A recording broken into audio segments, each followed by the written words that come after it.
Wow, Steve Kerr.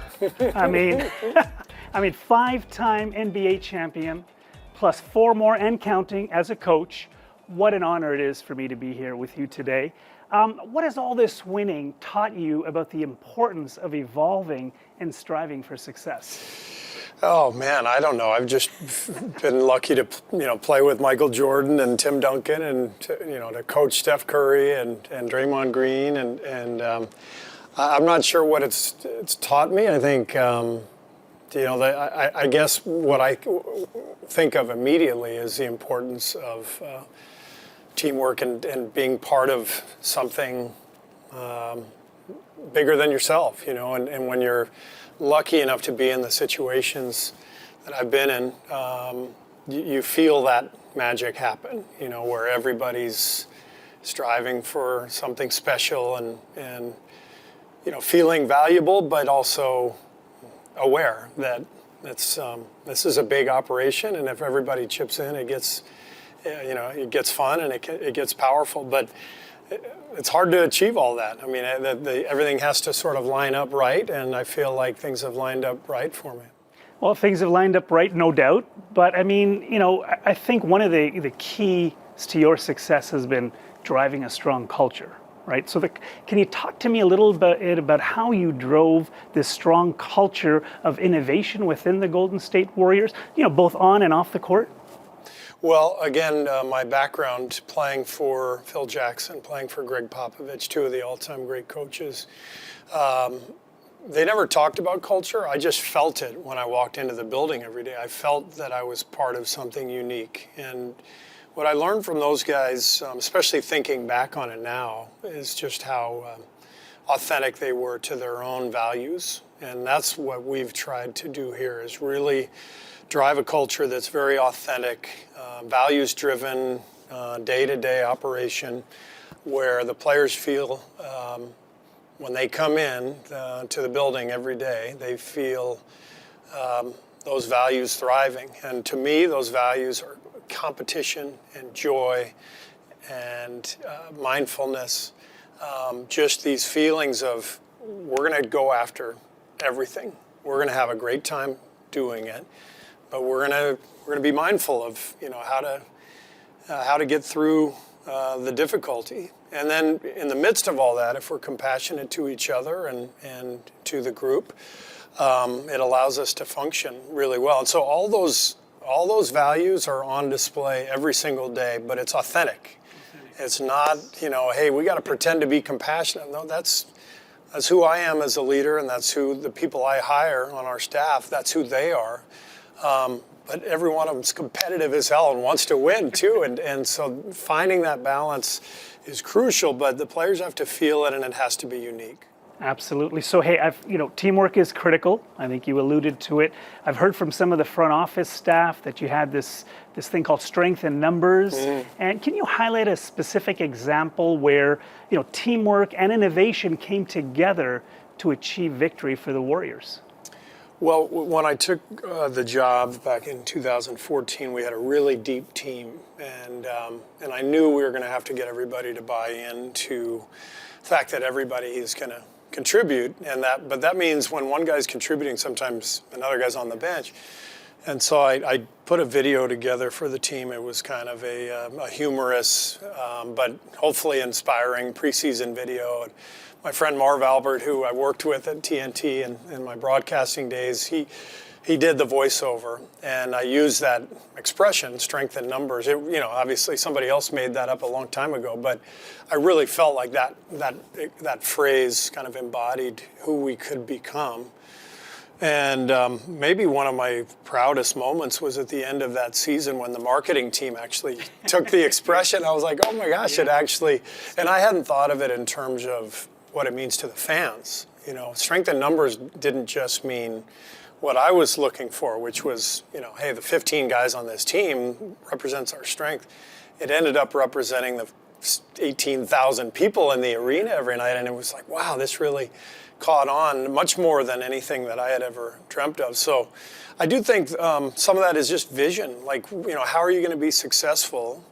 For us, it was everyone's going to contribute, and then being able to sort of attach a mantra that caught was probably lucky more than anything. But I think the vision of how you're going to achieve something is crucial, and then sort of relaying that vision and helping it sort of flourish. I love it. So you had the concept, people internalized it, not just not just the players, but the broader team, the fan base. I mean, and the fan base extends beyond Golden State. Like you guys are a massive, well-respected organization. So, all right. So we talked a little bit about success. Can you share a story about a moment of adversity that ultimately led to innovation and contributed to success? Well, about 3 years ago, we had the worst record in the league. We had all these injuries, we got wiped out, and right from the beginning of the season, we knew we were in some trouble. And so our coaching staff, we really felt like it was crucial to maintain our culture, for the players to feel those values, especially when you're losing, not just winning. And we knew that based on all the injuries, our product was not going to be great that year. But we felt like it was important to maintain our standards, how hard we were going to work, how much fun we were going to have, how much we were going to pull for each other and help guys get better and all those things. And so that year at the trade deadline, we ended up trading 6 players to reduce payroll because of the lack of success on the court. And most of those guys did not want to leave. And it was really a proud moment because usually if you have the worst record in the league, everybody wants to jump ship and go play for a winning team. And so it showed me that we were doing something right. But we knew we had to retool at the same time. And I think that's when I really leaned into our front office and Bob Myers and his staff for advice because we needed some changes. We needed some changes on the coaching staff. We needed some changes on the roster. And I think that's where we really, where I leaned on the expertise of Bob, my direct boss. Yeah. And we collaborated and retooled our roster. And within a couple of years, we were able to come back and win a championship, and it was amazing. It was an amazing feeling. Well, that is amazing. As you mentioned, you talked about retooling. So, during that time, was there any role in any cutting edge technologies or analytics to kind of help you in your coaching approach as you're retooling? For sure, we really leaned into analytics, and I think the analytics, the analytics revolution is really something that's relatively young in the NBA. Probably the last 15 years, it's really come into play. And my first few years of coaching, I had a hard time connecting our coaching staff to the analytics department because you have so much data. You're trying to sift through everything and figure out what's meaningful, what's not. And one of the things we did, and this was really through the front office, was we hired a couple of coaches who were really proficient with analytics, and that connected the two departments. And suddenly we were able to sift through all the data much more efficiently. And over the last couple of years, we've leaned into some really important factors analytically. And it's, it's sort of detailed, boring stuff, but how we're defending is based on efficiency ratings of our opponents from different spots on the floor. So we've shifted our defense to, guard the most vulnerable areas of the floor and try to force teams into attempts from lesser efficient spots. And we wouldn't have been able to do that 9-10 years ago. But by combining forces and really getting some people on board who were proficient with this stuff, it was really helpful. And I could give you 5 or 6 other examples if they weren't so boring, so I'll just leave it at that. I don't find it boring. I'm a geek at heart, right. So these are actionable, actionable insights, right? So that's amazing. You got all this information. How do you sift through it quickly and then act upon it accordingly in the context of an actual game and players and their proficiency? That's amazing. So anyways, the next question I had is, innovation often involves taking risks. Right? Any examples where you took a calculated risk as a coach that kind of led to significant success over time? I think the risk for me felt like changing our coaching staff when it felt like it felt terrible, but it felt right, because I knew I needed something different. And I think one of the things I've learned as a leader is that the most important thing is to get people around you who can help you and who kind of fill your blind spots. And what can be tricky about that is you sometimes have to let people go who are really good people, but you're trying to push things forward and get a new perspective. But the biggest lesson for me and the biggest thing that I try to tell other leaders is don't be ashamed of things that you don't know, because no one has all the answers. That really you should embrace the fact that you need new knowledge and that other people have it, and that you should empower them. And when you do that, it actually increases your authority, because people see that you're just part of the team and not some other entity that's trying to achieve something for individual accomplishment.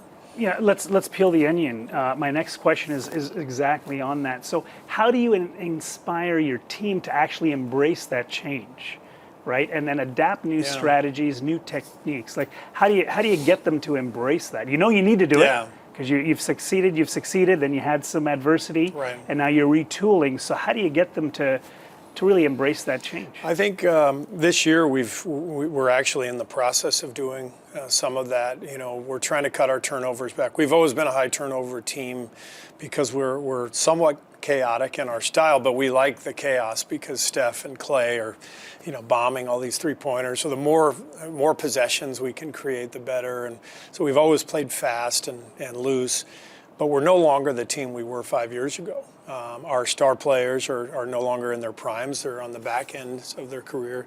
A lot of other teams in the league have retooled and have just as much, if not more talent than us.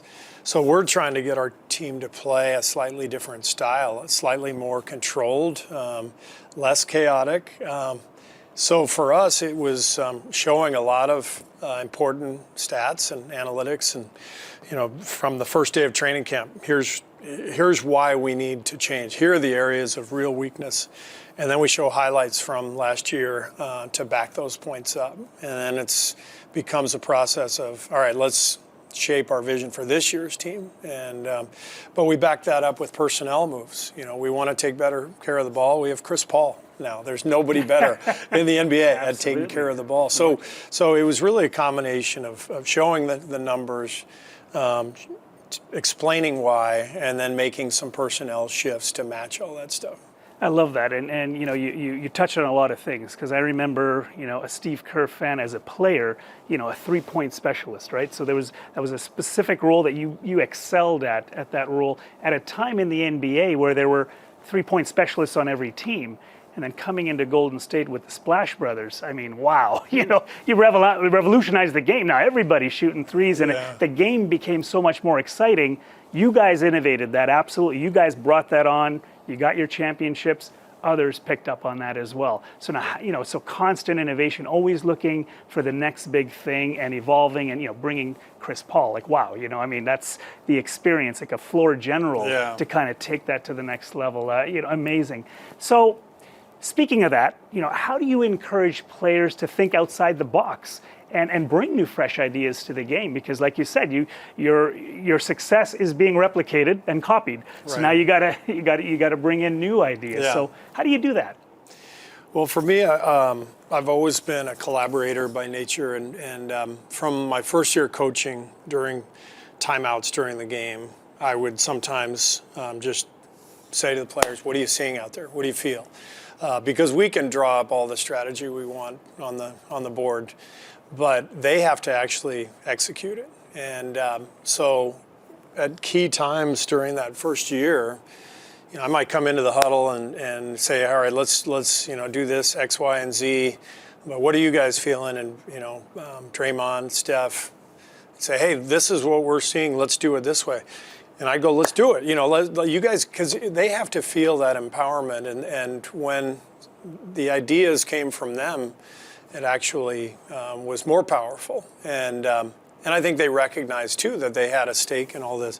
I did take one game, I think it was my maybe third year coaching, where they weren't listening to me very much, and I just had this sort of strange idea of I'm going to let them coach for a game. And it wasn't that hard to do because, we had Kevin Durant and Steph Curry and Klay Thompson. We had the best players. Firepower, yeah. Yeah, but I felt like it might be a good exercise to just say, all right, the board's yours. And so I gave them a game. They had to do all the pregame preparation, the scouting report. They had to figure out the matchups, who was guarding whom. And the only thing I did was the substitution patterns. But every timeout, they would draw up a play and decide what defense they were in. And it was a fascinating experiment, and it was, we won by like 40. It immediately made our staff feel like, I guess we don't need to be around much. But it was a great exercise, and I think sometimes just, reminding the players that it's their team, it spurs innovation and thought, and it gives them the opportunity to grow. It's a great leadership lesson. I've got a large team at Ring Central, and always looking to the folks that are on the team doing the job and ask them how it can be done better. How can we delight customers more? How can we be better, innovate better? So we don't have all the answers in leadership. We absolutely need, and that's a tremendous example. So, the sports environment, the landscape is rapidly evolving, right? So what strategies do you employ to kind of stay ahead of the curve and keep that competitive edge? Honestly, we're hiring a lot of young people.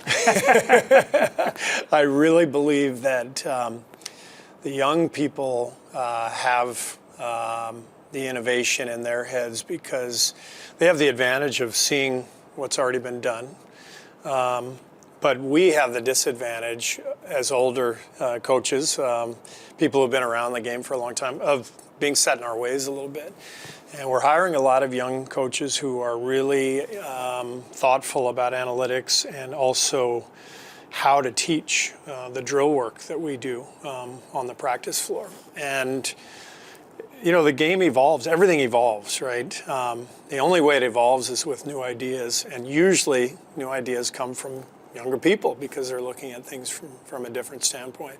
So I've learned a lot this year from our younger coaches how to teach gaining advantages and decision making within the game. We're doing different drills than I ever did under Greg Popovich or Phil Jackson, and those are the greatest coaches in the game. So if you don't embrace new ideas, and a lot of those new ideas coming from younger people, then I think you're falling behind. So we're really trying to embrace all the new stuff that our young people are bringing us. That's tremendous advice, absolutely. So you've been doing something for a long time, you've been winning at it for a long time, but recognize that the competition is ever getting stronger, and you need fresh ideas. So getting some young folks to do that, do it in my organization as well. I've got some associate solutions engineers that we bring in. Young folks, great ideas, have been in the industry before, but boy, do they make a huge impact and help us propel forward. Just tremendous. Last question that I've got for you. Okay, so what advice would you give to individuals or organizations, looking to foster a culture of innovation to achieve success? Well, I think my first bit of advice may not have that much to do with innovation, but I think it does indirectly. My first bit of advice is hire people who you're excited about seeing every day. When I wake up in the morning, I look forward to seeing every person in our gym, from the players to my fellow assistants to our training staff. There's something special about being excited to go to work. And when you have that dynamic in place, now you can build on that. And I think that's one of the things we've accomplished here. We hire really, really good people who not only are smart and have different talents, but more than anything, are just love being part of a team. You can get the smartest person on earth, and if that person doesn't want to be part of a team, I don't really want to work with that person.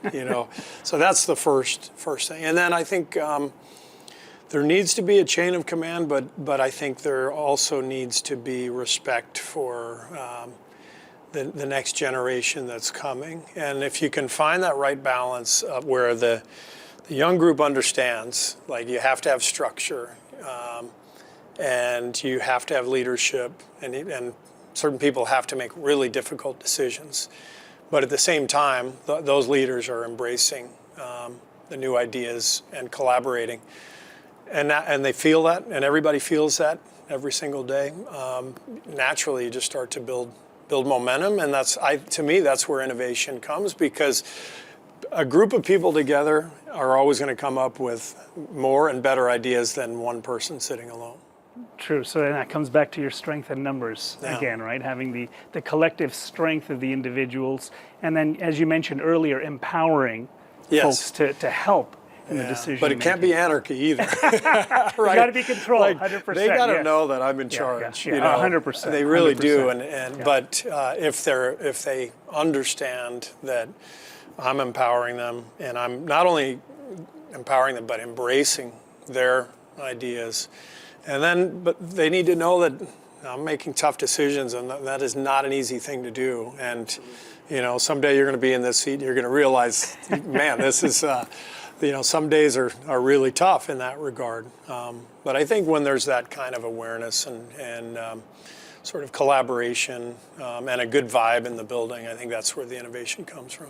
Yeah, I think you hit it right there. Success breeds further success. So clear leadership at the top, but embracing folks for new ideas, because you need new ideas, right? The competition in the NBA isn't stopping. We got competition all the time, so we've got to innovate. We've got to come up with new solutions that, again, the analytics would tell us that will drive success, or in our case, what our customers want, right? That's right. So what are our customers looking for, and making sure that we're developing and striving for those innovations that are going to drive business outcomes for them.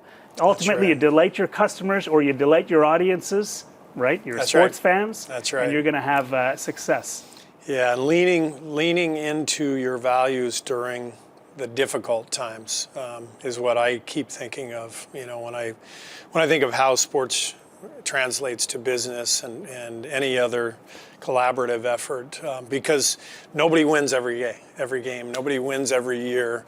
Every business has ups and downs. So what's happening during the downtime? If you're leaning into your authentic values, it gives you a chance to stay on stable footing and kind of get back to a bit more positive results. Absolutely. Either you're winning or you're learning. Right? Yeah, that's the way I kind of look at it. That's exactly right. Steve, I just want to thank you. It's been a really enlightening. I've learned a lot from your leadership style. Very inspirational.